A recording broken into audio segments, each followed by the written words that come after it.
Hello दोस्तों, good afternoon. स्वागत है एक बार फिर से आप सभी का एमजेटी एजुकेशन में। कैसे हो आप सभी लोग? क्लास को स्टार्ट कर देते हैं। वीडियो को लाइक और शेयर कर दीजिएगा। इसकी क्विज और पीडीएफ आपको एमजेटी ऐप पर मिल जाएगी। MJT app Google play store पर आपको मिल जाएगा। पहला क्वेश्चन आपके सामने है, स्कोर काउंट करते चलना है और एंड में आपको कमेंट करके बताना भी है, ठीक है ना?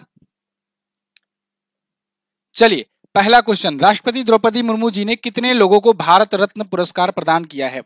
कमेंट करना, आंसर करना शुरू कर दो फटाफट से। भारत रत्न पुरस्कार प्रदान किया गया कितने लोगों को? तो कमेंट बॉक्स में आप 5 कर चुके होंगे आंसर। 5 लोगों को दिया गया। किसको किसको? तो आप जानते हो, सबसे पहले कर्पूरी ठाकुर का नाम अनाउंस किया गया था। कर्पूरी ठाकुर कौन थे?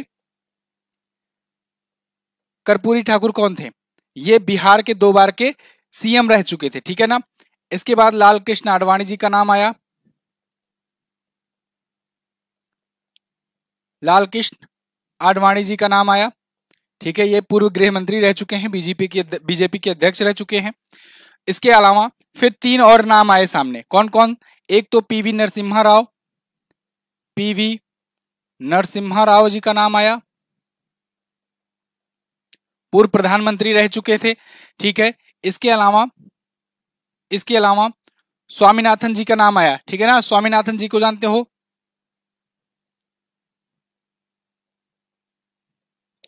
हरित क्रांति के जनक। इसके अलावा एक और नाम आया, चौधरी चरण सिंह जी, चौधरी चरण सिंह, ये भी पूर्व प्रधानमंत्री रहे भारत के। ये 5 लोगों को भारत रत्न से इस बार सम्मानित किया गया है। बहुत अच्छा, सभी लोग आंसर करना शुरू भी कर चुके हैं। Chaudhary Charan Singh and others. अच्छा, एक्सप्लेनेशन दिया गया है, चलो ठीक है। मैं फालतू में उतना लिखने लगा। ओके, चलो, एक्सप्लेनेशन भी है तो आपको और ज्यादा कंटेंट मिलेगा, है ना? तो अगला क्वेश्चन आपके सामने, ये देखो, सभी इंग्लिश और हिंदी दोनों में। बहुत अच्छा, पीपीटी बनाने वाले, थैंक यू। तो आपको पूरा पूरा कंटेंट मिल रहा है भैया, हिंदी और अंग्रेजी में। अगला क्वेश्चन बता दो, किस कंपनी ने ट्रैक्टर कारोबार भारत में बंद करने का फैसला लिया है? किस कंपनी ने भारत में ट्रैक्टर कारोबार अपना बंद करने का फैसला लिया है? बताइए। Very good, Shubham Dey, fifth prime minister of India Chaudhary Charan Singh. Tractor कारोबार बंद करने का किसने घोषणा की है? फोर्स मोटर्स ने। फोर्स मोटर्स है, इसे फोर्ड कार वाला मत समझना। फोर्स मोटर्स जो है, इसने क्या किया है? भारत में ट्रैक्टर कारोबार बंद करने की घोषणा की है, क्योंकि इसका हो रहा है लॉस, और जब लॉस होता है तो फिर बंद करना ही सबसे बड़ी बुद्धिमानी है। तो इन्होंने बताया है कि कंपनी के कुल राजस्व का 3.66% ही ट्रैक्टर से आ रहा है, बाकी इनका उतना नहीं आ रहा है। इस वजह से इन्होंने बंद करने की घोषणा की। ये बनाते क्या है? ये एसयूवी और बीएमडब्ल्यू की कारों के इंजन बनाते हैं, ठीक है। अगला, हाल ही में कहां पर दुनिया के सबसे बड़े तांबा विनिर्माण संयंत्र का शुभारंभ किया गया? दुनिया का सबसे बड़ा तांबा विनिर्माण संयंत्र कहां पर बना है? तो कहां पर बना है दोस्त? कहां पर? गुजरात में। कमेंट करते रहो आप लोग, आंसर करते रहो अपने मन से, ईमानदारी से। लास्ट में आपको आंसर करना है, ठीक है ना? स्कोर अपना ईमानदारी से एंड में स्कोर काउंट करके बताना है, और साथ साथ में आंसर भी करते चलो। तो कहां पर ये बना है? तो गुजरात में बना हुआ है। और किसने बनाया है? तो आप कहोगे अडानी साहब, है ना? तो अडानी ग्रुप ऑफ कंपनी के द्वारा, उसकी जो यूनिट है, उस सब्सिडरी है एक, उसी के द्वारा कॉपर का एक सिंगल यूनिट कॉपर प्रोडक्शन वाला सबसे बड़ा प्लांट ये बना हुआ है। कच्छ कॉपर ये कंपनी का नाम है, और अडानी इंटरप्राइजेस की ही ये सब्सिडरी है, गुजरात के मुंद्रा में अडानी साहब का पोर्ट भी है। Mundra port one of the biggest port of India है। इसके अलावा अभी अडानी ग्रीन इंटरप्राइजेस लिमिटेड के बारे में मैंने आपको बताया था कि उसने 10 के मेगावाट का ग्रीन या कहे रीन्यूएबल एनर्जी का प्राप्त कर लिया है टारगेट, 10 के मेगावाट। ये ध्यान रखना, इसे 10 गीगावाट भी कह सकते हो, क्योंकि 10,000 मेगावाट का इसने रीन्यूएबल एनर्जी का टारगेट पूरा कर लिया है। और इतना क्षमता वाला ये पहला भारत का ऐसा यूनिट है, कंपनी है, ठीक है। चलिए आगे बढ़ते हैं। ये 3 क्वेश्चन आप उससे याद करिएगा। 1 अप्रैल को कौन सा दिवस मनाते हैं? चलो बताओ, 1 अप्रैल को कौन कौन सा दिवस मनाते हैं? कमेंट कीजिएगा। 1 अप्रैल को कौन कौन सा दिवस मनाते हैं, बताइए। 1 अप्रैल कौन कौन सा दिवस मनाते हैं? तो उत्कल दिवस या ओडिशा स्थापना दिवस और आरबीआई का स्थापना दिवस। तो दोनों ही महत्वपूर्ण दिवस हैं, 1 अप्रैल को मनाया जाता है। आरबीआई यानी reserve bank of India, Utkal दिवस भी से कहते हैं, ओडिशा दिवस को याद रखना, उत्कल दिवस। एक एक करके दोनों के बारे में जानते चलो। देखो पहले क्या आ गया, आरबीआई। चलो आरबीआई के बारे में जान लो। आरबीआई की स्थापना हुई थी 1 अप्रैल 1935 को। कब हुई थी? 1 अप्रैल 1935 को स्थापना हुई थी। मुंबई में इसका हेडक्वार्टर है। और इसके पहले वाले जो थे गवर्नर, फर्स्ट गवर्नर, वो थे ओसबॉर्न स्मिथ। फर्स्ट गवर्नर कौन थे? ओसबॉर्न स्मिथ, दिख रहा है ना। और पहले भारतीय गवर्नर बने थे, फर्स्ट इंडियन गवर्नर बने थे कौन? सीडी देशमुख। सीडी देशमुख। अभी इन्हीं के नाम पर मुंबई का चर्च गेट स्टेशन जो है वो सीडी देशमुख स्टेशन कर दिया गया है। तो फिलहाल फर्स्ट इंडियन गवर्नर थे सीडी देशमुख, आरबीआई के पहले गवर्नर थे ओसबॉर्न स्मिथ। वर्तमान में 25वें नंबर के गवर्नर चल रहे हैं। 25वें नंबर के गवर्नर हैं शक्तिकांत दास साहब, शक्तिकांत दास। ठीक है, तो ये हैं 25वें नंबर के गवर्नर। बाकी ये डिटेल यहाँ पर भी दी गई है। आरबीआई जो है ये बैंकों का बैंक है। बैंकें यहाँ से बैंकिंग करती हैं जैसे हम लोग बैंकों से बैंकिंग करते हैं। देश में मुद्रा छापने का अधिकार इसी के नाम है, सेंट्रल बैंक यही है। इसके अलावा मौद्रिक नीति का निर्माण में भी इसका योगदान रहता है एमपीसी कमेटी में। चलिए अब बात करते हैं उत्कल दिवस की, या कहें उड़ीसा स्थापना दिवस की। तो उत्कल दिवस या उड़ीसा स्थापना दिवस दोस्तों इसलिए मनाया जाता है क्योंकि 1 अप्रैल 1936 को ये बंगाल और बिहार से अलग हुआ था। बंगाल और बिहार से अलग हुआ था उड़ीसा, और इसी वजह से उड़ीसा फाउंडेशन डे मनाते हैं। ठीक है ना। चलिए, उड़ीसा की राजधानी पहले कटक थी, बाद में अब भुवनेश्वर हो गई है। अगला, हाल ही में टी20 क्रिकेट में विकेट के पीछे 300 शिकार पूरा करने वाले दुनिया के पहले विकेट कीपर कौन बने? तो one and only MS Dhoni. कौन? एमएस धोनी। ये बन गए हैं विकेट के पीछे टी20 क्रिकेट में 300 शिकार पूरा करने वाले, टी20 क्रिकेट में। ठीक है, इसके अलावा 7000 रन बनाने वाले भी ये पहले भारतीय बन गए हैं विकेट कीपर। पहले भारतीय विकेट कीपर बात हो रही है यहाँ पर। ठीक है, वैसे तो 13,000 रन बना करके विराट कोहली टॉप पर चल रहे हैं। तो एमएस धोनी की यहाँ पर बात हो रही है। चेन्नई को उन्होंने 14 बार में से 5 बार खिताब दिलाया है आईपीएल में, और भारत को एक टी20 का वर्ल्ड कप भी दिलाया अगर टी20 कैरियर की बात करें तो। हाल ही में आयोजित मियामी ओपन 2024 में पुरुष युगल का खिताब किसने जीता है?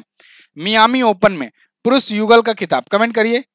मियामी ओपन 2024 के पुरुष युगल का खिताब किसने जीता है? तो किसने जीता? रोहन बोपन्ना और मैट एबडन, इनकी जोड़ी ने जीता हुआ है। ये है रोहन बोपन्ना, ये है मैट एबडन।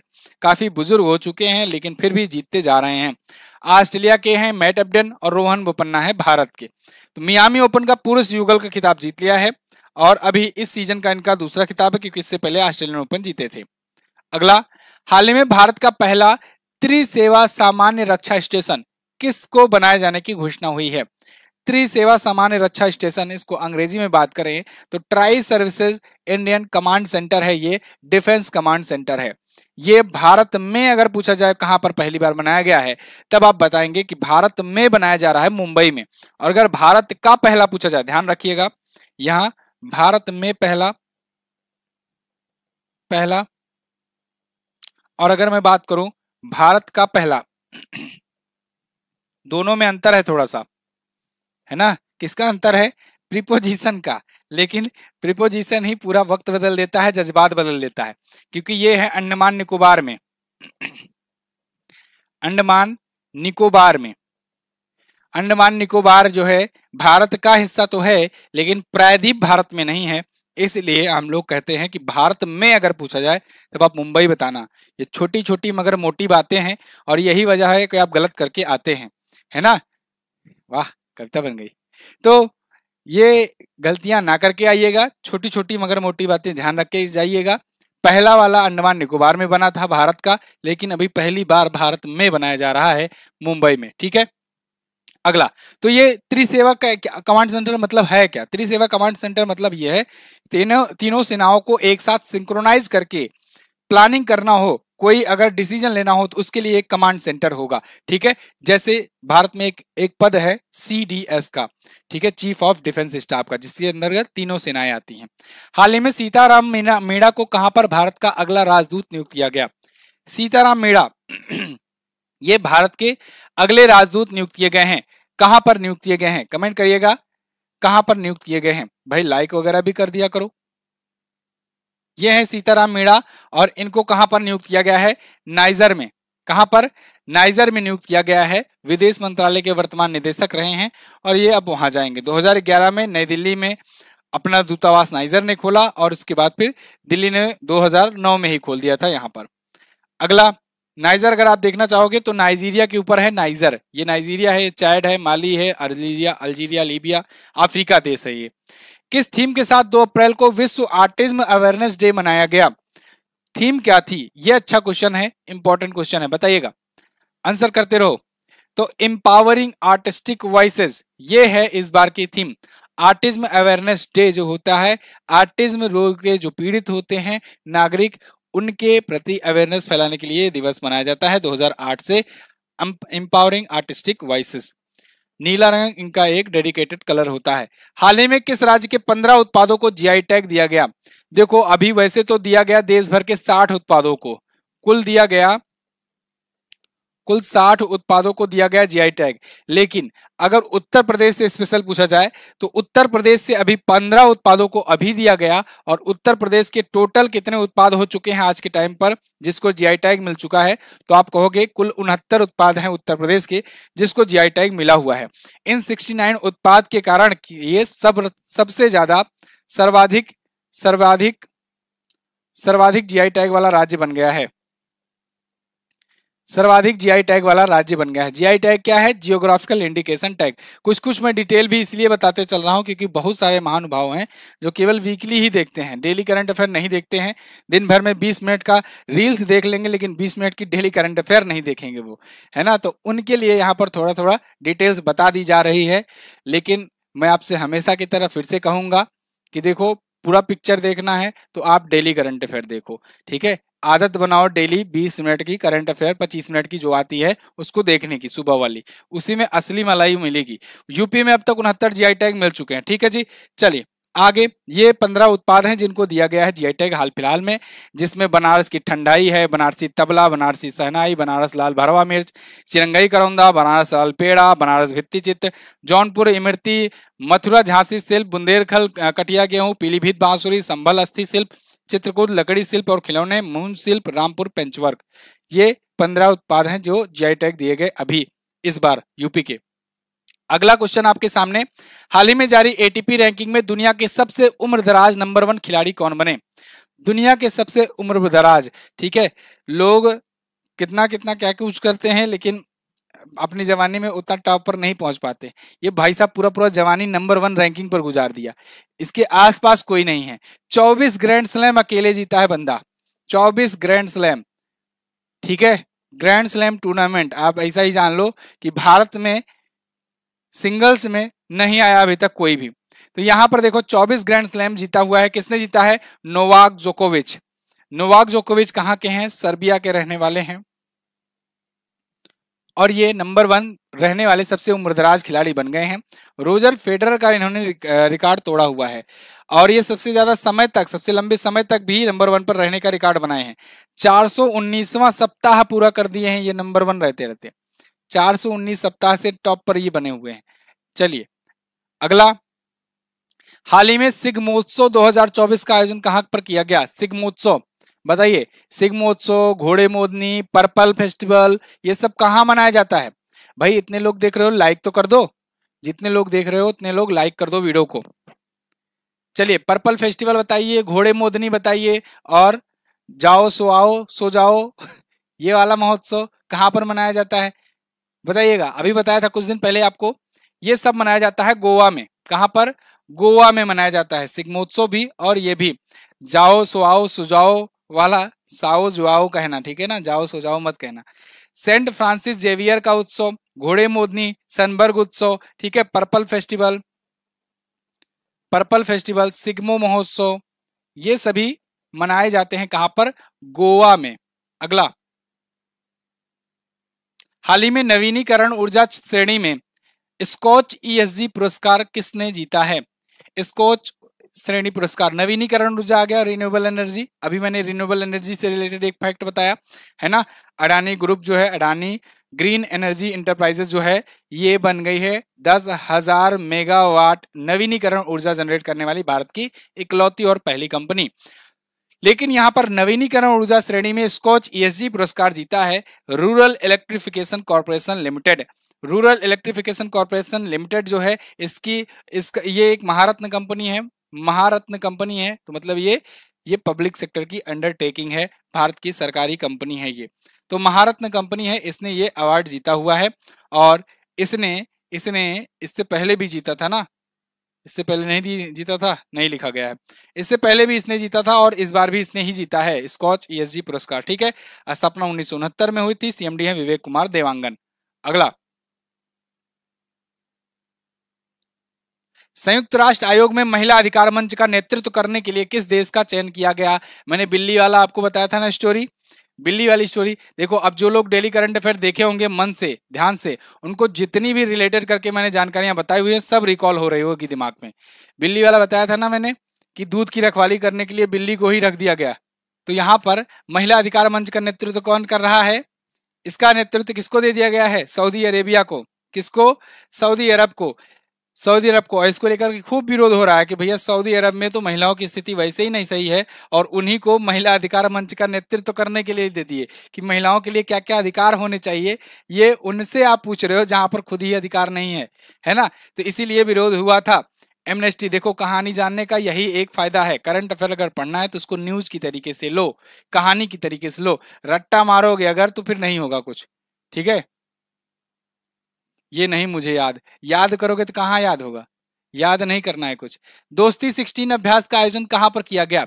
दोस्ती 16, बताइए। दोस्ती 16, ये 16 एक्चुअली में इसका संस्करण है, तो ये 16वां संस्करण बताता है। दोस्ती अभ्यास एक्चुअल में शुरू हुआ था कहां कहां के बीच? भारत और मालदीव के बीच में शुरू हुआ था 1992 से, लेकिन आगे चल करके श्रीलंका इसमें जुड़ा 2012 में, और इस बार बांग्लादेश को भी इसमें बांग्लादेश को भी इसमें एज ए ऑब्जर्वर जोड़ा गया है। ऑब्जर्वर इस बार जोड़ा गया है, तो यहां पर ये 3 देशों के बीच में इस बार हो रहा है। क्यों? क्योंकि 2012 से ही श्रीलंका भी ऐड हो गया। ठीक है ना। एक और जरूरी बात, ई बुक है, ई बुक अगर जिनको लेना है वो ई बुक भी ले सकते हैं। अभी क्वेश्चन खत्म नहीं हुए हैं, अभी रुको दोस्त, है ना। किताब जिनको ऑर्डर करना है पिछले साल का वो किताब ऑर्डर कर सकते हैं, जिनको ई बुक लेना है जनवरी से मार्च तक का वो ई बुक ले सकते हैं। अगला क्वेश्चन, कार्गो प्रबंधन के मामले में कौन सा बंदरगाह भारत में शीर्ष पर है? 2023-24 में कार्गो का मैनेजमेंट सबसे ज्यादा किसने किया है? तो बताइए सबसे बेस्ट कार्गो प्रबंधन के मामले में कौन किया है? तो देखो ये देखो कौन सा बंदरगाह शीर्ष पर है कार्गो प्रबंधन के मामले में, कार्गो मैनेजमेंट के मामले में। अगर पूछा जाए सबसे ज्यादा आयात निर्यात कहां हुआ, तब मुंद्रा पोर्ट बताएंगे, अडानी वाला।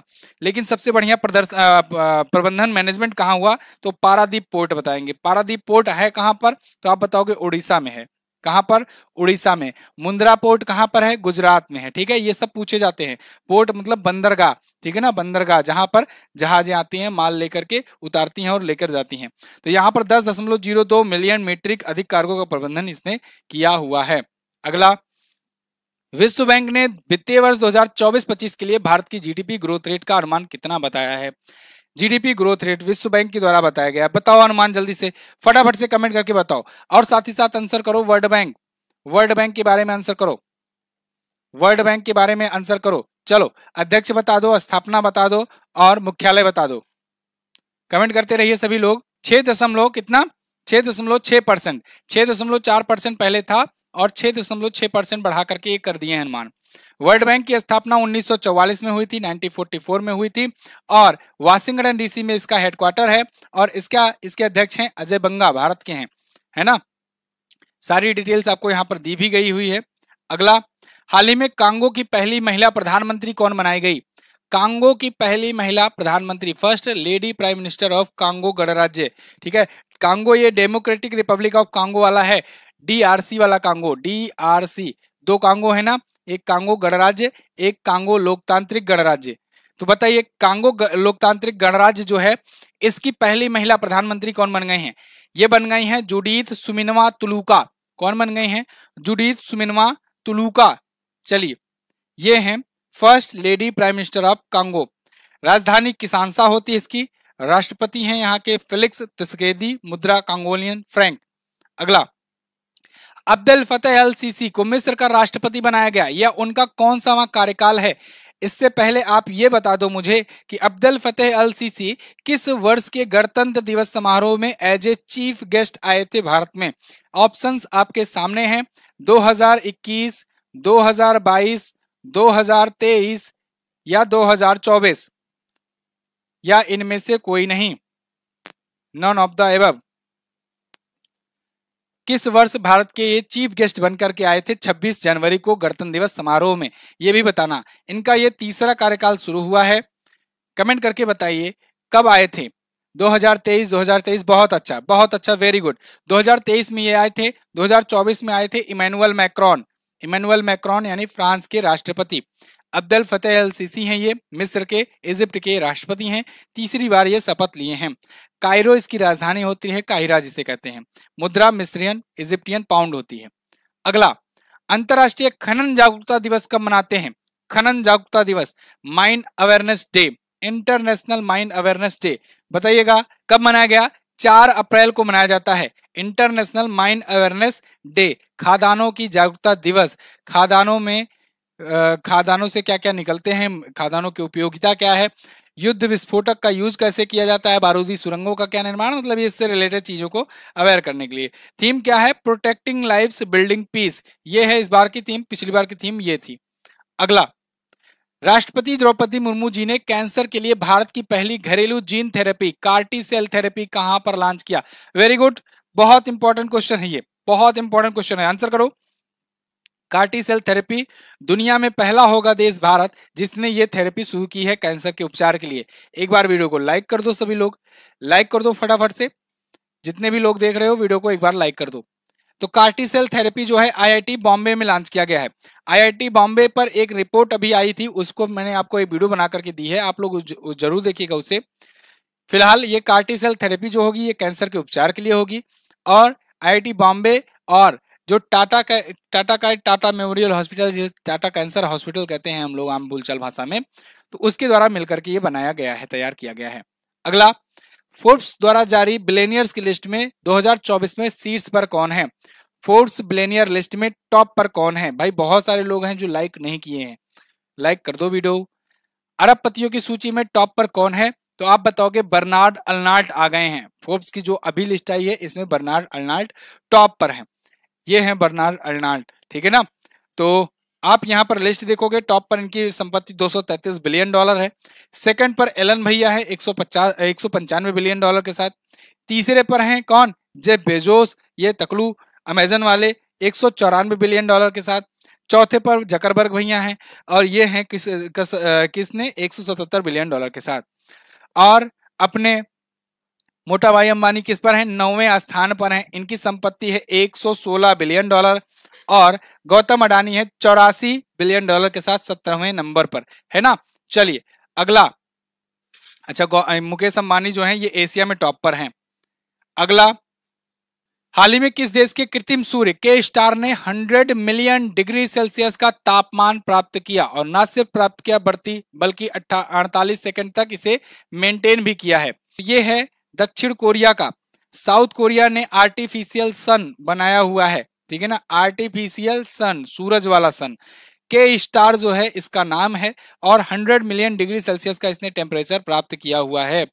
ये 100 मिलियन डिग्री सेल्सियस का तापमान, पिछली बार इसने 30 सेकंड तक तापमान प्राप्त किया था, इस बार 48 सेकंड तक तापमान को मेंटेन किया, और ये इसका पिछला बार का रिकॉर्ड तोड़ रहा है अपना खुद का। के स्टार मतलब Korea super conductive tokamak advance research, इसमें न्यूक्लियर फ्यूजन का यूज किया जाता है, यानी नाभिकीय संलयन टेक्नोलॉजी का यूज किया जाता है। और अगर पूछा जाए सबसे ज्यादा समय तक टेम्परेचर मेंटेन करने का रिकॉर्ड किसके नाम है, तो चाइना के नाम। चाइना वाला जो सूर्य है वो 7 मिनट तक चलता है। टाटा इंटरनेशनल का नया एमडी किसे नियुक्त किया गया है? टाटा इंटरनेशनल मैनेजिंग डायरेक्टर नए कौन नियुक्त किए गए? ये नियुक्त किए गए राजीव सिंघल। कौन? राजीव सिंघल जो है ये नए प्रबंध निदेशक होंगे। 31 मार्च को के बाद ये 1 अप्रैल से अपना कार्यभार संभालेंगे। भारत ने अपना पहला रणनीतिक पेट्रोलियम रिजर्व बनाने का लक्ष्य रखा है, ये भी मैंने आपको कहानी बताई थी, है ना। ये मम्मी जो पैसा चुरा कर रखती हैं, है ना, कैसे रखती हैं कि कितना भी मांगोगे तो वो मिलेगा नहीं, और जब इमरजेंसी लगेगी तब निकलेगा वो पैसा। तो वो वही वाला है। इसे भारत स्ट्रेटेजिक पेट्रोलियम रिजर्व बनाने की कोशिश कर रहा है कि जहां पर बिल्कुल उसको रखो और भूल जाओ, और फिर ऐसी जब सिचुएशन आए, जब दुनिया भर में वार छिड़ रही हो, ठीक है ना, वार छेड़ रही हो, वार रुकवा दी पापा वाली और वो वार जब चल रही हो और दुनिया भर से मतलब टेंशन बढ़ रही हो, दाम बढ़ गए हो बहुत ज्यादा, तब वो इंडिया अपना रिजर्व यूज कर सके। तो 2029-30 तक भारत ऐसे 2 रिजर्व बनाने की कोशिश में लगा हुआ है। ये कहाँ कहाँ पर बनाए जाएंगे? साउथ कर्नाटक में पादुर में बनाए जाएंगे, 18.3 मिलियन बैरल वहां पर छिपाया जाएगा। पूर्वी ओडिशा राज्य में 29.3 मिलियन बैरल वहां पर छिपाया जाएगा। ठीक है, अगला, अप्रैल 2024 में कहां का मोगू रेले लेजर दुनिया का सबसे बड़ा शक्तिशाली लेजर बना? मोगू रेले लेजर ये दुनिया का मोस्ट पावरफुल लेजर है। कहां का है? तो आप कहोगे रोमानिया में बनाया गया है। रोमानिया यूक्रेन से सटा एक देश है, ठीक है ना। वर्ल्ड मैप में अगर देखना चाहोगे तो यहां पर दिखेगा यूक्रेन, और यहीं पर दिखेगा मालदोवा के पास ये रहा देश रोमानिया। तो रोमानिया बनाया है सबसे पावरफुल लेजर, ठीक है ना। चलिए, रोमानिया की कैपिटल है होती है बुचारेस्ट, यहाँ के प्रेसिडेंट हैं क्लाउस लोहानस, और करेंसी होती है रोमानियन लीव। अगला, पेरिस ओलंपिक में भारत की पहली महिला ज्यूरी मेंबर कौन बनी है? First lady jury member of India in Paris Olympic. जल्दी से, अब भैया कम से कम 50 तो पहुंचा ही दो सब लोग। पेरिस ओलंपिक में भारत की पहली महिला ज्यूरी मेंबर कौन बन गई हैं? तो ये बन गई हैं कौन? बिल्किस मीर। खास बात तो ये है कि ये आती हैं जम्मू एंड कश्मीर से, जम्मू एंड कश्मीर से। तो इंडिया का की पहली फीमेल ये ज्यूरी मेंबर होंगी जो ओलंपिक में जाएंगी। अच्छा, पेरिस ओलंपिक होना कब है? तो जुलाई अगस्त में होना है। कहां पर होना है? पेरिस में होना है। पेरिस में फ्रांस में होना है, ठीक है ना। पेरिस ओलंपिक वाला पेज नहीं डाले हैं, कोई बात नहीं, कोई बात नहीं, मैं बता दे रहा हूं। पेरिस ओलंपिक जो होना है दोस्तों, इस बार का ये होगा 33वां संस्करण, और फ्रांस तीसरी बार मेजबानी करने जा रहा है, ठीक है ना। 33वां संस्करण इसका होगा। पिछला वाला हुआ था टोक्यो में, अगला वाला होगा लॉस एंजल्स में, और उसके अगला 2032 वाला होगा ब्रिस्बेन में, ठीक है। 4-4 साल के अंतराल पर होता है। इसके अलावा अगर पूछा जाए, अचंता शरद कमल जो है भारत के फ्लैग बेरर चुने गए हैं पेरिस ओलंपिक के लिए। और क्या बताएं आपको पेरिस ओलंपिक से रिलेटेड? गेम्स वाइड ओपन, ये इसका मोटो है, ठीक है। बाकी तो आप आगे आने वाले टाइम पे जो क्वेश्चन मिलेंगे वो बताया जाएगा उसको। अगला क्वेश्चन, अप्रैल 2024 में 10 के मेगावाट, ये मैंने आपको बताया ना शुरुआत में ही, 10,000 मेगावाट नवीनीकरण क्षमता वाली भारत की पहली कंपनी कौन बनी? तो बिना किसी डाउट के फटाक से आंसर लगा दीजिए। इसी वीडियो में 3 बार मैं आपको बता चुका हूं। कौन? Adani green energy limited. Adani green energy limited जो है ये 10,000 मेगावाट या बोले 10 गीगावाट का रीन्यूएबल एनर्जी का इसने सोर्स बना लिया हुआ है। इसके पोर्टफोलियो में बोले तो इनका ओवरऑल मिलाकर के 10 के गीगावाट बन रहा है। जैसे इसमें 7,393 मेगावाट ये सोलर एनर्जी से जनरेट कर रहे हैं, 1,401 मेगावाट ये पवन एनर्जी से, विंड एनर्जी से जनरेट कर रहे हैं, और 2140 मेगावाट ये सोलर और पवन दोनों से मिला करके ये हाइब्रिड मॉडल में जनरेट कर रहे हैं। इनका आगे का टारगेट है 2030 तक 45 गीगावाट या बोले 45,000 नवीनीकरण मेगावाट नवीनीकरण क्षमता का, ठीक है। ये भारत की पहली और सबसे बड़ी है। कहां पर 5200 वर्ष पुरानी हड़प्पा बस्ती की खोज की गई? 5200 वर्ष पुरानी हड़प्पा बस्ती की खोज कहां पर की गई है? सेकंड लास्ट क्वेश्चन है, फटाफट से आंसर करो, क्वेश्चन खत्म करो और जाओ घर। कच्छ में, गुजरात में। कहां पर? कच्छ में, गुजरात में। 5200 वर्ष पुराना बोले तो 3200 बीसी बिफोर क्रिस्ट। इससे पहले हड़प्पा सभ्यता की जो था, हड़प्पा आप जानते हो, हड़प्पा जो है सिंधु घाटी सभ्यता में हड़प्पा जो सभ्यता थी, हड़प्पा जो बस्ती थी वो कहां पर थी, कहां के इलाके में रहती थी? तो आप कहोगे हड़प्पा नगर रहता था ये पाकिस्तान के पंजाब प्रांत के मांटगोमरी में। 1921 में इसका उत्खनन किया सबसे पहले दयाराम साहनी ने। रावी नदी के किनारे ये बसा हुआ है, ठीक है ना। इतिहास में ये बेसिक चीजें तो पढ़े हुए होंगे। तो वहीं पर अभी वहां पर नहीं, ये आ जाओ गुजरात में। तो गुजरात में ये कच्छ क्षेत्र में कुछ उसके अवशेष प्राप्त हुए हैं इनके। अगला, हाल ही में किस केंद्रीय मंत्री ने 2025 तक यूरिया आयात को समाप्त करने का निर्णय लिया? कि मतलब टारगेट रखा कि अगली साल तक हम लोग यूरिया खरीदना बंद कर देंगे। प्रमोशन की बात करें अगर तो ई बुक अपनी आ गई है 3 महीने की, इसको लेना है अगर तो ले सकते हो आप, और बुक है पिछले साल की अवेलेबल, आप उसको ऑर्डर करना चाहते हो तो ऑर्डर कर सकते हो। अब ये मत सोचना कि ये 2024 चल रहा है तो जो एग्जाम होने वाले हैं केवल 2024 के ही करंट अफेयर पूछे जाएंगे। इस भूल में, इस चक्कर में मत रहना दोस्त, गड़बड़ कर जाओगे। रेलवे वाले 1.5 साल पहले पूछते हैं क्वेश्चन, मनसुख मंडाविया ये स्वास्थ्य मंत्री तो हैं ही, लेकिन इनके पास रसायन और उर्वरक मंत्रालय का अतिरिक्त प्रभार है। तो as a cabinet minister of रसायन और उर्वरक मंत्रालय, इन्होंने ये डिसीजन लिया है कि अगली साल तक हम यूरिया आयात करना बंद कर देंगे। मतलब इसका ये मतलब नहीं कि यूरिया यूज ही करना बंद कर देंगे, यूरिया यूज होगा लेकिन इनफ मात्रा में, चूंकि भारत में प्रोड्यूस किया जा रहा है। साथ ही साथ में भारत ने नैनो लिक्विड डीएपी और नैनो लिक्विड यूरिया इसका भी प्रोडक्शन शुरू कर दिया है by the help of IFFCO. इसी वजह से यहां पर हम लोग डिसीजन ले रहे हैं कि ये जो 30% खरीदते थे ये भी अब खरीदना बंद कर देंगे। तो इसी के साथ शुरुआत करते हैं 8 से 15 तक के ये करंट अफेयर का रिवीजन वीडियो है। तो चलिए पहला क्वेश्चन देखिए, 16 से 18 अप्रैल को विश्व भविष्य ऊर्जा शिखर सम्मेलन 2024 की मेजबानी कहां पर होगी? तो इसकी मेजबानी कहां पर होगी, इसको मैंने आपको बताया था, ये अबू धाबी यूएई में किया गया 16 से 18 अप्रैल तक, यानी कि ये आज से शुरू होगा। तो यूएई में होगा, यूएई की राजधानी अबू धाबी में, वर्ल्ड फ्यूचर एनर्जी समिट, ठीक है ना, अबू धाबी के राष्ट्रीय प्रदर्शनी केंद्र में।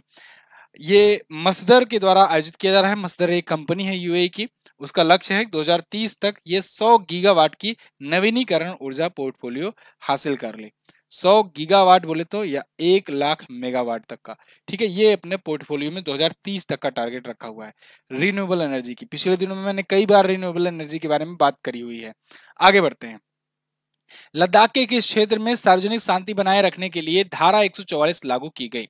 तो लद्दाख के अभी लेह क्षेत्र में दोस्तों धारा 144 लागू किया गया। कारण ये था कि वहां पर सोनम वांगचुक जी जो हैं, जो कि एक बहुत ही फेमस पर्सनालिटी हैं और एक्टिविस्ट हैं और सामाजिक कार्यकर्ता हैं, उन्होंने पश्मीना मार्च निकालने की घोषणा की थी कि वो इंडिया चाइना बॉर्डर के पास में पश्मीना मार्च निकालेंगे। तो इसको अलाउ नहीं किया है वहां पर गवर्नमेंट ने और उन्होंने 144 धारा लगा दी है।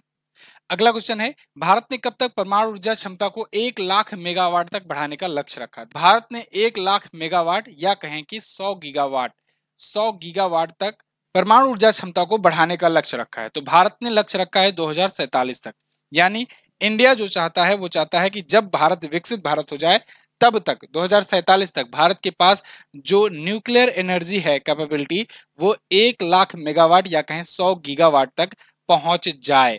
यहां पर आप आर्टिकल देखोगे, India eyes 100 gigawatt nuclear power by 2047। ये भारत का एक टारगेट है, एक लक्ष्य है, ठीक है ना। तो भारत के परमाणु ऊर्जा विभाग के द्वारा ये घोषणा की गई है।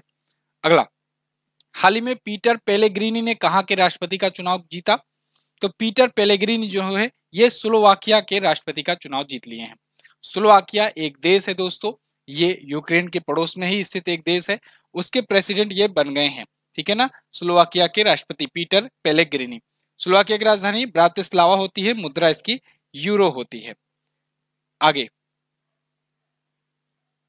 अगला क्वेश्चन है, हाल ही में किसके द्वारा लिखी गई पुस्तक द आइडिया ऑफ डेमोक्रेसी इसका विमोचन किया गया? अच्छा, एक चीज और आप करते चलिएगा, साथ साथ में आप अपना स्कोर भी काउंट करते चलिएगा और स्कोर को काउंट करते करते एंड में आपको कमेंट करके बताना है कि आपका इस सप्ताह का कितना क्वेश्चन, जो ये पेपर आपका, जो आपका टेस्ट लिया जा रहा है एक प्रकार से, इसमें आप कितना आंसर कर पा रहे हो, कितना आपको तैयार है, कितना आप सही सही टिक मार रहे हो।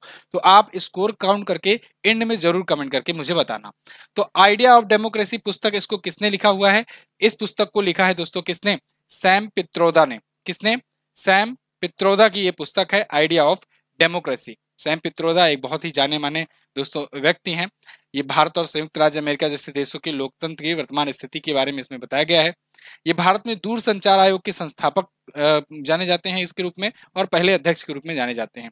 राष्ट्रीय ज्ञान आयोग के अध्यक्ष थे। सार्वजनिक सूचना और अवसंरचना नवाचार पर ये भारत के प्रधानमंत्री के सलाहकार के रूप में भी काम कर चुके हैं, ठीक है। अगला, हाल ही में जापानी ग्रां प्री 2024 किसने जीता? जापानी ग्रां प्री, ये फार्मूला 1 रेस की बात हो रही है, F1 रेस की बात हो रही है। इसको किसने जीत लिया है? इसको जीत लिया है दोस्तों किसने? मैक्स वर्स्टैपेन ने। मैक्स वर्स्टैपेन ये रेडबुल के खिलाड़ी हैं। रेडबुल की तरफ से देखिए, ये रेडबुल की तरफ से ये खेलते हैं, ठीक है ना। रेडबुल इनका ये रहा, ये दिख नहीं रहा होगा, तो रेडबुल की तरफ से ये ड्राइविंग करते हैं और ये पिछले सीजन में भी चैंपियन बने थे, उसके पिछले सीजन में भी चैंपियन बने थे, और इस बार भी अभी तक 4 रेस हुई है जिसमें से 3 रेस ये अकेले जीत चुके हैं। जैसे अभी तक सऊदी अरब ग्रां प्री, लास वेगास और जापानी ग्रां प्री ये जीत चुके हैं। इसके अलावा कार्लोस साइंज ने ऑस्ट्रेलियाई ग्रां प्री जीता था। एक सीजन में 23-24 रेस होती हैं, जिनमें से 4 अभी तक हुई हैं 2024 वाले सीजन में। ठीक है, जो सबसे ज्यादा जीतता है वही चैंपियन माना जाता है। अगला, हाल ही में कहां के 114 वर्षीय जॉन टिसनवुड को दुनिया का सबसे उम्रदराज जीवित व्यक्ति नामित किया गया? तो 114 वर्षीय जॉन टिसनबर्ग, ये दोस्तों हैं ब्रिटेन के, और ये बन गए हैं नए ऐसे व्यक्ति जो सबसे बुजुर्ग होंगे, क्योंकि पिछले वाले जो बुजुर्ग व्यक्ति थे उनका अभी हाल ही में निधन हो गया है। तो ये टिसनवुड को अभी Guinness book of world record ने आकर के इनको सम्मानित किया, सबसे ज्यादा बुजुर्ग जीवित व्यक्ति के रूप में इनको सम्मानित किया गया है। हालांकि Guinness book of world record के द्वारा जिसको भी सम्मानित कर दिया जाता है वो 1-2 साल में निपट जाता है, भाई निपटेगा ही क्योंकि इतना बुजुर्ग हो गया है वैसे ही। तो फिलहाल 26 अगस्त 1912 जो है ये एक ऐसा गिनीज वर्ल्ड रिकॉर्ड है जिसका टूटना तय है। मतलब कई कई रिकॉर्ड ऐसे बनते हैं जो कईयों साल तक रह जाते हैं रिकॉर्ड, लेकिन ये एक ऐसा रिकॉर्ड होता है जिसका तय होता है कि 1-2 साल में ये रिकॉर्ड टूटेगा ही, एक जाएगा कोई दूसरा आएगा। 1912 को ये जन्म हुआ था इनका लिवरपूल इंग्लैंड में, जॉन टिसनवुड का। इनसे पहले भी वेनेजुएला के जुआन विसेंट पेरेज, इनका निधन हुआ है, ये इनसे पहले थे और इनके जाने के बाद अब ये हो गए हैं। ठीक है, अगला, हाल ही में विश्व डोपिंग रोधी एजेंसी के द्वारा जारी रिपोर्ट के अनुसार दुनिया में डोपिंग उल्लंघन करने वाला शीर्ष देश कौन है? सबसे ज्यादा डोपिंग के मामलों का उल्लंघन कौन करता है? तो वो करता है भारत। भारत ही सबसे ज्यादा डोपिंग के मामलों का उल्लंघन करता पाया गया है। ये वाडा की रिपोर्ट है। वाडा बोल तो वर्ल्ड एंटी डोपिंग एजेंसी। तो वाडा जो है एक संस्था है जो ये चेक करती है कि खिलाड़ियों में कोई खिलाड़ी कोई ऐसा पदार्थ, तो कोई ऐसा केमिकल, कोई ऐसा दवाई मेडिसिन नहीं यूज कर रहा है जिससे उसकी परफॉर्मेंस बूस्ट हो रही है और वो परफॉर्मेंस उसके खेल में प्रभावित कर रही है। तो ऐसे चीजों के लिए टेस्टिंग होती है। ऐसे लिए भारत में भी एक संस्था है नाडा, नेशनल एंटी डोपिंग एजेंसी, और वो देश भर का मामला देखता है, और वाडा जो होता है ये वर्ल्ड भर का मामला देखता है। वाडा ने अभी यहाँ पर एक रिपोर्ट जारी की जिसमें दुनिया भर में 2022 में सबसे ज्यादा खराब प्रदर्शन इंडिया के खिलाड़ियों का, या कहें कि इंडिया के एथलीट में पाया गया। ठीक है ना, चलिए अगला, हाल ही में निम्न में से किस राज्य में 9 अप्रैल को उगादी महोत्सव मनाया गया? तो देखो 9 अप्रैल का दिन बहुत ही इंपॉर्टेंट दिन रहा। इस दौरान उगादी महोत्सव मनाया गया कर्नाटक, तेलंगाना और आंध्र प्रदेश में। उपरोक्त तो सभी ऑप्शन में आपका सही रहेगा। उगादी के अलावा इसे और भी बहुत नामों से जाना जाता है। इसे पोइला बोईसाख, गुड़ी पड़वा, इसके अलावा मतलब अलग अलग जगहों पर अलग अलग नए नाम से, तेलुगु नववर्ष, ठीक है ना, चैत्र, तो इस हिंदू नववर्ष, इन सब के नाम से जाना जाता है अलग अलग राज्यों में। जैसे तेलंगाना में बात करें तो गुड़ी पड़वा को वहां पर तेलुगु नववर्ष या फिर उगादी महोत्सव के रूप में मनाते हैं। ठीक है ना, तेलंगाना के अलावा यहाँ पर आंध्र प्रदेश, कर्नाटक भी इसी नाम से मनाते हैं उगादी महोत्सव। पोइला बोईसाख के नाम से पश्चिम बंगाल मनाते हैं, गुड़ी पड़वा के नाम से महाराष्ट्र मनाते हैं, हिंदू नववर्ष के नाम से उत्तर भारत के लोग मनाते हैं। एक्चुअली में इस दिन जो है ये जो दिन है बहुत ही इंपॉर्टेंट होता है। हिंदू नववर्ष का ये पहला दिन होता है, चैत्र की शुरुआत होती है। ठीक है, चलिए अगला, हाल ही में भारतीय सेना ने किस देश से Igla S man portable air defence system का अधिग्रहण किया? तो Igla S man portable air defence system ये भारत ने अधिग्रहण किया है, एक्चुअल में खरीदा है रूस से। रूस से देखो हम लोगों ने S-400 मिसाइल भी खरीदा था, वो लॉन्ग मिसाइल के लिए था, लॉन्ग रेंज के लिए, 400 किलोमीटर की रेंज वाली मिसाइलों के लिए। यहाँ पर अभी इग्ला एस ये man portable air defence missile खरीदा है हम लोगों ने, यानी कि मैन के द्वारा, व्यक्ति के द्वारा यह पोर्टेबल कर करके फायर किया जाएगा। एयर डिफेंस सिस्टम है ये, तो मतलब एयर को डिफेंस करने के लिए। जैसे मैंने अभी रिसेंट में कल वीडियोस दी ना आपको कि इजराइल के पास आयरन डोम वगैरह है, तो आयरन डोम कैसे काम करता है ये भी मैंने उसमें बता रखा है, तो आप उसको जरूर देखिएगा जिसमें मैंने बताया कौन कितना ताकतवर है, उसमें मैंने आयरन डोम को एक्सप्लेन किया है। तो वो ठीक ऐसे ही एयर डिफेंस की तरह ही वो भी है, वो भी एक एयर डिफेंस सिस्टम है, बशर्ते वो ऑटोमेटेड है, मिसाइल वगैरह है। ये मैन पोर्टेबल वाला है। ऐसे ही S-400 वाला है अपना, ठीक है ना। S-400 को हम लोगों ने लेकर के उसका नाम बदलकर सुदर्शन रख दिया है, ये भी ध्यान रखना। अगला, हाल ही में परावर्तन चिंतन नाम की पहली त्रिसेवा सशस्त्र बल योजना सम्मेलन का आयोजन कहां पर किया गया? तो परावर्तन चिंतन नाम की पहली ट्राई सर्विसेज का कमांड अभी एक योजना समिट हुआ, ये हुआ नई दिल्ली में। भारत के तीनों सेनाओं के द्वारा एक संयुक्त रूप से एक बैठक बुलाई गई, मीटिंग बुलाई गई, हेडक्वार्टर इंटीग्रेटेड डिफेंस स्टाफ। तो इसके लिए एक त्रिसेवा कमांड सेंटर बनाए जाने की बातचीत चल रही है। जैसा कि मैंने कुछ दिन पहले ही आपको बताया था पिछले सप्ताह वाले में कि मुंबई में ऐसा एक कमांड सेंटर बनाया जा रहा है जो पहला त्रिसेवा का होगा। भारत के पास था लेकिन अंडमान निकोबार में था, भारत के अंदर कोई नहीं था। तो भारत के अंदर मुंबई में बन रहा है, उसी को लेकर के यहाँ पर एक परिवर्तन नाम से एक समिट बिठाई गई थी, बैठक बुलाई गई थी 8 अप्रैल को, ठीक है ना। अनिल चौहान जी इसमें मौजूद थे, अध्यक्षता कर रहे थे, क्योंकि ये वर्तमान में भारत के चीफ ऑफ डिफेंस स्टाफ हैं। अगला,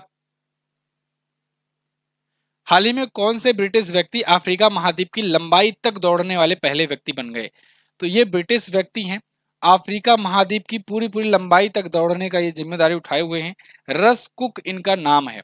ये अफ्रीका महाद्वीप आप देखे हो ना, अफ्रीका महाद्वीप का स्ट्रक्चर आपको इसे पता होगा, ऐसे है कुछ, ठीक है ना, ऐसे है। तो ये यहाँ से शुरू किए हैं दक्षिण अफ्रीका से, और किनारे किनारे ऐसे होते होते जा रहे हैं, यहाँ तक अभी पहुंचे हुए हैं। उसके बाद ये पूरा ऐसे चक्कर लगाएंगे। ये दौड़ते दौड़ते जा रहे हैं, दौड़ते दौड़ते चक्कर लगा रहे हैं, और चैरिटी भी करते जा रहे हैं, मतलब सॉरी फंड भी इकट्ठा करते जा रहे हैं। और इस वजह से ये जो है फंड के रूप में 5 लाख पाउंड भी अभी तक इकट्ठा कर चुके हैं। ये इससे पहले दक्षिण अफ्रीका शुरू किए एल अगुलहास के, जो सबसे दक्षिणतम पॉइंट है, वहां के बाद नमीबिया, अंगोला, कांगो लोकतांत्रिक गणराज्य, कांगो गणराज्य, बेनिन, टैगो, घाना, आइवरी कोस्ट, मतलब ये पूरा ऐसे किनारे किनारे होते हुए जा रहे हैं। तो नाम याद रखना, रस कुक, ठीक है, ब्रिटेन के हैं ये। हाल ही में विश्व होम्योपैथी दिवस कब मनाया गया? वर्ल्ड होम्योपैथी डे, ये सैमुअल हैनीमैन की जयंती पर मनाते हैं हम लोग। और कब मनाते हैं? प्रत्येक वर्ष 10 अप्रैल को मनाते हैं, ठीक है। आंसर भी आप लोग साथ साथ में कमेंट करते चलिए। 10 अप्रैल को मनाते हैं सैमुअल हैनीमैन, जो होम्योपैथी के जनक कहे जाते हैं, इनकी जयंती के अवसर पर मनाया जाता है। होम्योपैथी के संस्थापक थे। इस बार की थीम है होम्यो परिवार, वन हेल्थ वन फैमिली, ठीक है ना, होम्यो परिवार, वन हेल्थ वन फैमिली इसकी थीम है।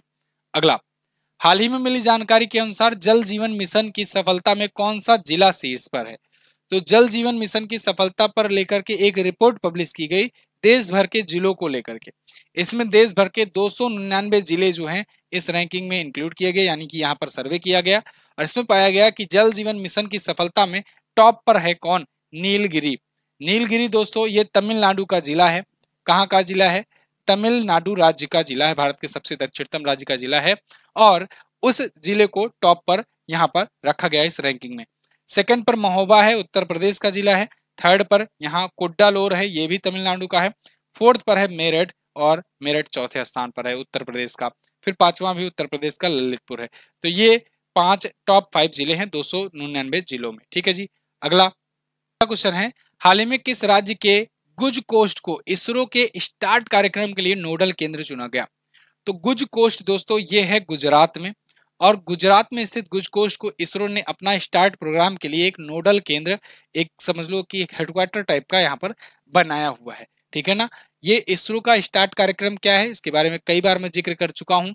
इसके तहत जो नवयुवक हैं, जो कॉलेज स्टूडेंट है, जो यूनिवर्सिटी स्टूडेंट है, उनको इसरो इनवाइट करता है कि आओ तुमको, आओ बच्चों तुम्हें सिखाएं ये कहानी अंतरिक्ष विज्ञान की, है ना। तो अंतरिक्ष विज्ञान की, स्पेस साइंस की एक कहानी सिखाते हैं इसरो वाले, जिससे स्पेस साइंस में इसरो को आगे चल करके मदद मिल सके, इसके प्रति लोगों में इंटरेस्ट, छात्रों में इंटरेस्ट पैदा किया जा सके, और आगे चल इसरो को उसमें साइंटिस्ट मिल सके अच्छे अच्छे, ठीक है ना, इनोवेटिव माइंड वाले। तो गुज कोस्ट में ये किया गया है, ठीक है, भावनगर, भुज, यहाँ सब जगह ये स्थित है। अगला देखते हैं। अच्छा, एक और जरूरी बात, देखो जनवरी से मार्च तक की ई बुक अपनी आ गई है। जिन लोगों ने नहीं ऑर्डर किया है ये इस ई बुक को ले सकते हैं। ये ई बुक फॉर्मेट में है, किताब नहीं है। अभी मैं किताब के बारे में भी आगे जिक्र करूंगा आपसे। ये ई बुक है, पीडीएफ फाइल में होती है, और मात्र 59 में, मात्र 59 रुपए में आपका 3 महीने का, मतलब अगर आप 1 रुपए का भी हिसाब लगा करके देखोगे तो 3 महीने 1 रुपए के हिसाब से 90 दिन होते हैं, 90 रुपए होने चाहिए, लेकिन आपको मात्र 59 रुपए में मिल रहा है ये 3 महीने का कंटेंट। पूरा का पूरा 1050 प्लस क्वेश्चंस हैं, चैप्टर वाइज डिटेल एक्सप्लेनेशन के साथ, हर एक क्वेश्चन का डिटेल एक्सप्लेनेशन, वो भी चैप्टर वाइज अलग अलग कैटेगराइज करके। तो आप डेली का डेली टारगेट बनाकर एक एक चैप्टर पढ़ सकते हो, और अच्छे से अपना करंट अफेयर तैयार कर सकते हो 2024 का, ठीक है ना। कैसे लेना है, नीचे व्हाट्सएप का नंबर दिया गया है, या फिर एमजेटी ऐप का नंबर लिंक दिया गया है, वहां से जाकर के आप ले सकते हो। कोई भी दिक्कत आए तो व्हाट्सएप कर सकते हो। चलिए, किस टेनिस खिलाड़ी ने मोंटे कार्लो मास्टर्स जीत करके इतिहास रचा? तो दोस्तों अभी हाल ही में एक टेनिस खिलाड़ी है सुमित नागल। सुमित नागल ने अभी मोंटे कार्लो मास्टर्स जीता है, और ये जीतने वाले ये पहले भारतीय पुरुष खिलाड़ी बन गए हैं। इस प्रकार से इन्होंने एक रिकॉर्ड बना दिया है। अब तक वहां पर क्वालिफाई तो करते थे भारतीय लोग, लेकिन अभी तक कोई जीता नहीं था। मॉन्टे कार्लो को अभी ये जीत लिए हैं, मोटोए अर्नाल्डी इटली को इन्होंने हरा दिया है। ठीक है, अगला, हाल ही में जारी हुरून ग्लोबल यूनिकॉर्न इंडेक्स 2024 में टॉप पर कौन है? ग्लोबल यूनिकॉर्न इंडेक्स, यूनिकॉर्न्स की जब बात आती है तो इस मामले में भारत तीसरे स्थान पर होता है। ये डेट, ये नंबर, ये पोजीशन फिक्स कर लो।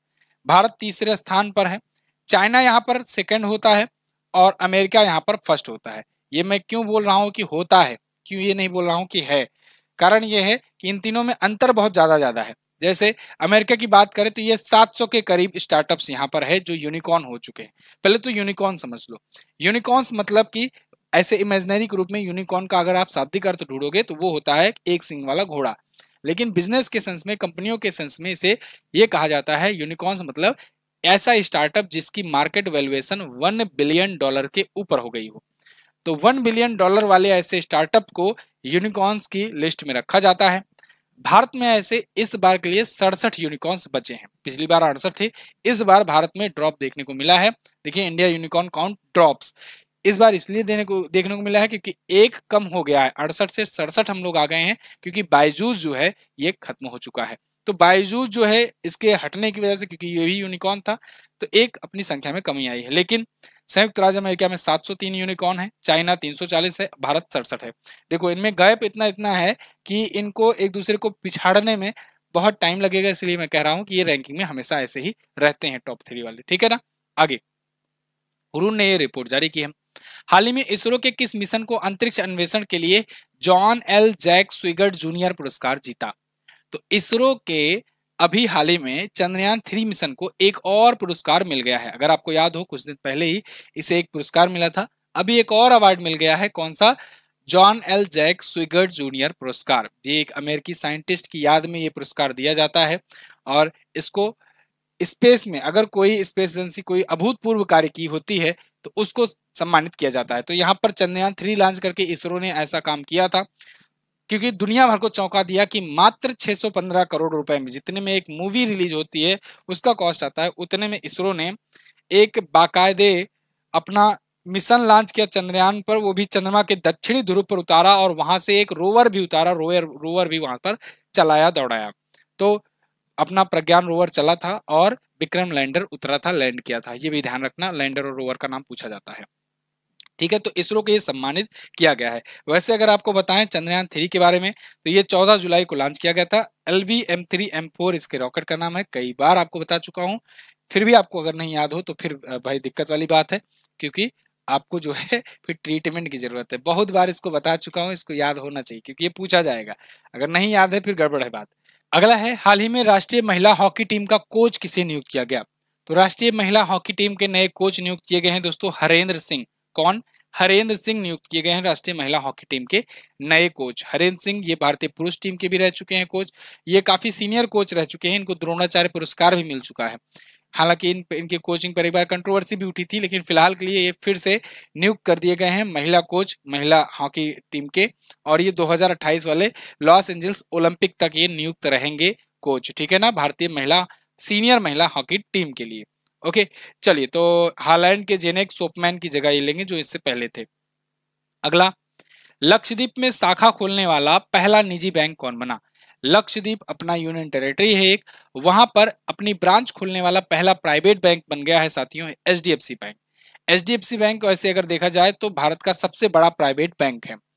इसके द्वारा अभी पहला अपना यहाँ ब्रांच खोला गया लक्षद्वीप में। लक्षद्वीप का प्रमोशन जारी है। लक्षद्वीप में टाटा ग्रुप के द्वारा काफी इन्वेस्टमेंट किए जा रहे हैं, वहां पर इंफ्रास्ट्रक्चर बिल्ड किए जा रहे हैं, होटल्स वगैरह बनाए जा रहे हैं, और भी बहुत सारी कंपनियां वहां पर इंटरेस्ट दिखा रही हैं इन्वेस्टमेंट का, वहां पर टूरिज्म को बढ़ाने के लिए। ऐसे में वहां पर बैंक भी पहला प्राइवेट बैंक बनने जा रहा है, HDFC बैंक, जो वहां पर अपनी ब्रांच डालेगा। HDFC बैंक की स्थापना 1994 में हुई थी। हेडक्वार्टर मुंबई में है, MD और CEO हैं शशिधर जगदीशन। अभी 1 जुलाई 2023 को HDFC बैंक और HDFC लिमिटेड का वो विलय हो गया था। ये भी बात ध्यान रखना, ये विलय हो गया था इन दोनों का 1 जुलाई 2023 को। ठीक है ना, इसके अलावा IDFC फर्स्ट बैंक और IDFC लिमिटेड का भी विलय हो चुका है। अगला देखते हैं। अच्छा, एक और बात, अपनी किताबें भी हैं, अगर देखो आरपीएफ का नोटिफिकेशन शो हो गया है, टेक्नीशियन का तैयारी आपका जारी है, लोको पायलट की तैयारी जारी है। ऐसे में अगर आपको प्रैक्टिस सेट चाहिए तो मेरे द्वारा तैयार की गई 10 प्रैक्टिस सेट की ये बुक है। प्रीवियस ईयर के क्वेश्चंस भी हैं इसमें, 5 सेट प्रीवियस ईयर के और 10 प्रैक्टिस सेट हैं। पूरा डिटेल एक्सप्लेनेशन के साथ है इसमें, बाकायदे तरीके से मैंने तैयार किया हुआ, बहुत अच्छे लेवल के क्वेश्चन है इसमें। इसको आप ऑर्डर कर सकते हो अमेजन से जाकर के, ठीक है ना। ये बुक है फिजिकल फॉर्मेट में। इससे पहले हमने जो बात की थी वो ई बुक थी, पीडीएफ फॉर्मेट, लेकिन ये आप अपने घर पे मंगा सकते हो और प्रैक्टिस से बढ़िया तरीके से सॉल्व कर सकते हो। दूसरी बात ये कि यहाँ पर ब्रह्मास्त्र करंट अफेयर जो है ये भी बुक अवेलेबल है, इसको भी अगर ऑर्डर करना चाहो तो ऑर्डर कर सकते हो आप लोग, ठीक है ना। तो ये भी बुक अवेलेबल है लेकिन बहुत कम मात्रा में है, इसको आप जो जरूरतमंद हो वही लोग ऑर्डर करें, ठीक है ना, ब्रह्मास्त्र वाली बुक, क्योंकि सबके लिए नहीं अवेलेबल हो पाएगी। चलिए अगला, हाल ही में जारी डब्ल्यूएचओ की रिपोर्ट के अनुसार हेपेटाइटिस बी और सी के मामले में भारत किस स्थान पर है। तो डब्ल्यूएचओ रिपोर्ट के अनुसार हेपेटाइटिस बी और सी के मामले में भारत दूसरे स्थान पर है। पहले स्थान पर चाइना है और चाइना के बाद भारत का स्थान आता है हेपेटाइटिस बी और सी के मामले में। ये रिपोर्ट बताई है डब्ल्यूएचओ ने। देखिए India has second most hepatitis B and C cases after China. तो हेपेटाइटिस क्या है? हेपेटाइटिस एक लीवर से संबंधित, यकृत से संबंधित एक बीमारी होती है। इसी को लेकर के यहाँ पर रिपोर्ट पब्लिश की है डब्ल्यूएचओ ने, यानी कि वर्ल्ड हेल्थ ऑर्गेनाइजेशन ने। स्थापना इसकी 7 अप्रैल को हुई थी, 7 अप्रैल को, इसीलिए हम लोगों ने अभी विश्व स्वास्थ्य दिवस भी मनाया, इसी के मतलब स्थापना दिवस मनाते हैं। 1948 में स्थापित हुआ था। टेड्रोस एधनोम इसके अध्यक्ष हैं और इसका हेडक्वार्टर जिनेवा में स्थित है। अगला देखते हैं। अगला क्वेश्चन है, हाल ही में मानव अंतरिक्ष उड़ान का अंतर्राष्ट्रीय दिवस कब मनाया गया।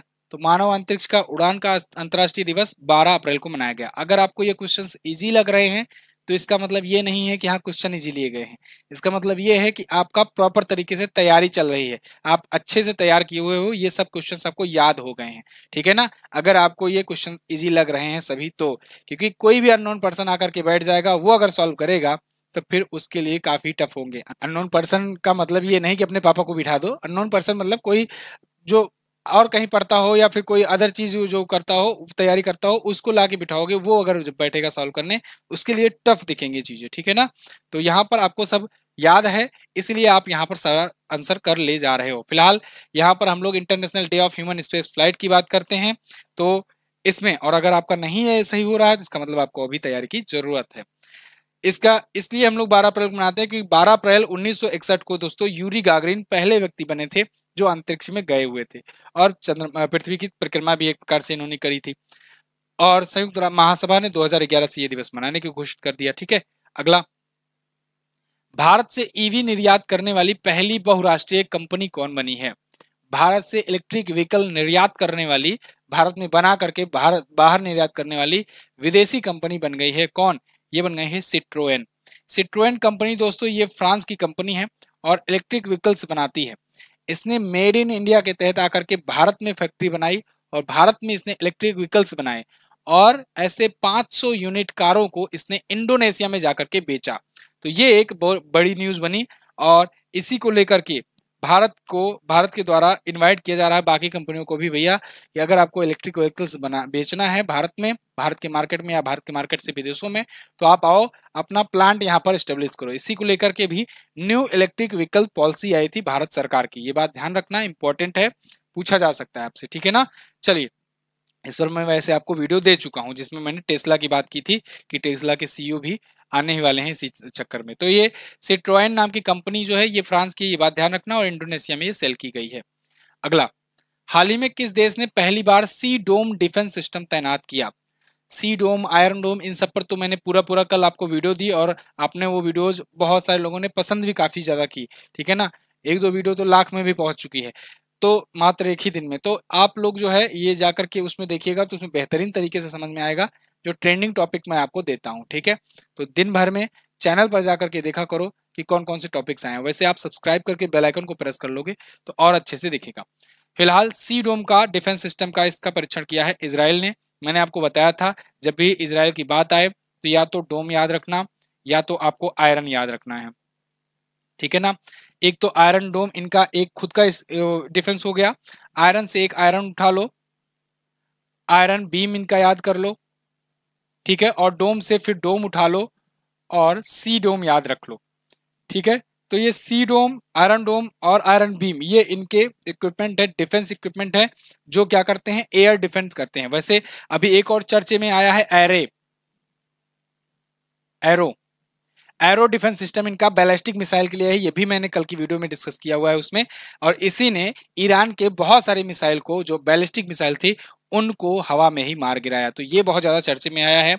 आयरन बीम, आयरन डोम, आयरन और सी डोम, ये सब इसके एयर डिफेंस सिस्टम है, ठीक है ना, इजराइल के, ये बात ध्यान रखिएगा। चलिए अगला, बाकी इजराइल और ईरान में अभी कॉन्फ्लिक्ट शुरू हो चुका है, इस पर मैं आपको वीडियो देता ही हूँ, चैनल पर आप देख सकते हो। हाल ही में किसे भारत में ब्रिटेन की पहली महिला उच्चायुक्त नियुक्त किया गया? तो भारत में ब्रिटेन की पहली महिला उच्चायुक्त नियुक्त की गई है दोस्तों, लिंडी कैमरून। लिंडी कैमरून आपको यहाँ दिख रही हैं। 70 साल हो गए भारत को आजाद हुए, और 70 साल में पहली बार ब्रिटेन ने किसी महिला राजदूत को, या कहें उच्चायुक्त को, क्योंकि कॉमनवेल्थ के नेशन के दोनों सदस्य हैं, तो उच्चायुक्त को भारत में नियुक्त किया है पहली बार। जबकि भारत ने 70 साल पहले ही नियुक्त कर दिया था ब्रिटेन में अपनी पहली महिला, 1954 में ही विजय लक्ष्मी पंडित जी को लंदन में नियुक्त किया था भारत ने, ठीक है ना, पहली महिला उच्चायुक्त के रूप में। अगला, हाल ही में किस आईआईटी संस्थान ने रोग ट्रैकिंग के लिए नैनो सेंसर विकसित किया है? तो अभी हाल ही में आईआईटी जोधपुर ने, किसने, आईआईटी जोधपुर ने रोगों की ट्रैकिंग के लिए नैनो सेंसर डेवलप किए हुए हैं। इनका ये मानना है कि इससे इससे रोगों की जांच जो है वो तेजी से हो पाएगी और फास्टली ट्रीटमेंट हो पाएगा, जिससे बहुत सारे लोगों की जान बचाई जा सकती है। तो इसमें ये कह रहे हैं कि प्रोटीन साइटोकाइटिन्स का तेजी से पता लगा पाएगा ये नैनो सेंसर, और इससे बहुत लोगों की जान बचेगी और समय पर इलाज हो सकेगा। अगला, हाल ही में किस देश ने अंगारा A5 अंतरिक्ष रॉकेट का सफल परीक्षण किया? तो अंगारा A5 रॉकेट ये कहाँ का है? ये है दोस्तों रूस का, ठीक है, फटाफट आंसर करते रहो। रूस का है अंगारा A5 अंतरिक्ष रॉकेट, इसका अभी सफलतम टेस्टिंग किया है रूस ने।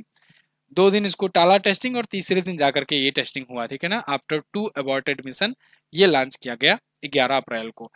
ये रॉकेट अपना काफी भारी भरकम रॉकेट है, और ये पेलोड भी ले जाएगा अंतरिक्ष में। 54.5 टन वजन का पेलोड ले जाने की क्षमता रखता है, ठीक है ना। तो मतलब स्पेस स्टेशन वगैरह वो लोग ऊपर बना ही रहे हैं, तो उसके लिए पेलोड ले जाना होगा, तो यहाँ से ले जाएंगे।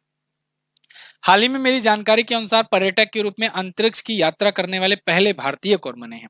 तो पर्यटक के रूप में अंतरिक्ष की यात्रा करने वाले पहले भारतीय बन गए हैं दोस्तों गोपी थोटाकुरा। अंतरिक्ष में जाने वाले भारतीय तो कई हैं, ठीक है ना, लेकिन पर्यटक के रूप में, घूमने टहलने फिरने के रूप, मौज मस्ती के रूप में अंतरिक्ष की यात्रा करने वाले पहले भारतीय गोपी थोटाकुरा बनने जा रहे हैं। ये किसके साथ जाएंगे, किस कंपनी के साथ, किस स्पेस मिशन में? तो ये ब्लू ओरिजिन कंपनी के द्वारा न्यू शेफर्ड मिशन में जाएंगे। ब्लू ओरिजिन कंपनी अमेजन के संस्थापक जेफ बेजोस वाली स्पेस एजेंसी है, कंपनी है, उसके NS-25 मिशन के लिए इनको चालक दल का हिस्सा बनाया गया है, और ये जाएंगे पर्यटक के रूप में, ठीक है जी। अभी कुछ दिन पहले ये माउंट किलिमंजारो के शिखर पर भी गए थे। अगला देखते हैं, सेकेंड लास्ट क्वेश्चन है आपका,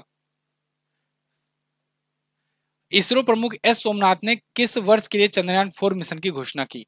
तो चंद्रयान 3 की अपार सफलता के बाद चंद्रयान 4 मिशन की भी घोषणा कर दी गई है। चंद्रयान 4 हम लोग 2040 में लॉन्च करने वाले हैं, और चंद्रयान 4 में हम लोग एक कदम आगे रहेंगे, हम लोग इस बार व्यक्ति को उतारेंगे, ठीक है ना, मनुष्य को, मानव को चांद पर उतारेंगे 2040 में जाकर के, ठीक है। तो ये इसकी घोषणा एस सोमनाथ ने की है, जो कि इसरो के चीफ हैं। ये 2040 तक मिशन होगा।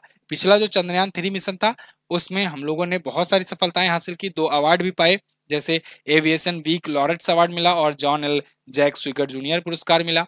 सॉफ्ट लैंडिंग करके हम लोग चौथे देश बने थे, और सॉफ्ट लैंडिंग करने वाले और दक्षिण ध्रुव पर पहुंचने वाले पहले देश बने थे, ठीक है ना। अब तक 5 देश जा पाए हैं, भारत के बाद अभी जापान गया था, स्लिम मिशन किया था। लास्ट क्वेश्चन, अमेरिकी राष्ट्रपति के गोल्ड वॉलंटियर सर्विस पुरस्कार से सम्मानित होने वाले पहले भारतीय भिक्षु कौन बने? ये एक जैन भिक्षु हैं, कमेंट करके इनका नाम आंसर में बताइए। ये पहली बार वहां पर गोल्ड वॉलंटियर सर्विस पुरस्कार पाए हैं, ये पाने वाले पहले भारतीय भिक्षु बन गए हैं। नाम है इनका आचार्य लोकेश मुनि। क्या नाम है? आचार्य लोकेश मुनि। ये आपको दिख रहे हैं तस्वीरों में, ये अवार्ड पाए हुए हैं। अहिंसा विश्व भारत और विश्व शांति केंद्र, इनके 2 NGO चलता है जिसके ये संस्थापक हैं, ठीक है। ये दोनों भी नाम याद रखिएगा। चलिए बहुत बहुत धन्यवाद ये वीकली करंट अफेयर का रिवीजन करने के लिए। अगर देखो RPF बैच ज्वाइन करना है, क्योंकि नोटिफिकेशन आ गया है, पढ़ाई तैयारी शुरू कर दीजिए। ये बैच ज्वाइन करना है तो मात्र 399 में अभी के लिए आप ज्वाइन कर सकते हो। आरपीएफ एसआई और आरपीएफ कांस्टेबल दोनों के लिए बैच, ठीक है। एमजेटी ऐप पर जाकर के आपको बैच मिल जाएगा। पेमेंट के लिए अभी थोड़ा सा इशू आ रहा है, तो उसके लिए आपको व्हाट्सएप के थ्रू पेमेंट करवाया जा रहा है। तो जो लोग भी अगर लेना चाहें तो व्हाट्सएप के जरिए पेमेंट करके ले सकते हैं। व्हाट्सएप नंबर डिस्क्रिप्शन में भी है, यहाँ पे मैं लिख दिए रहा हूँ, ठीक है ना। इसी नंबर पर आपको कांटेक्ट करना है कि सर मुझे चाहिए कोर्स, ठीक है ना।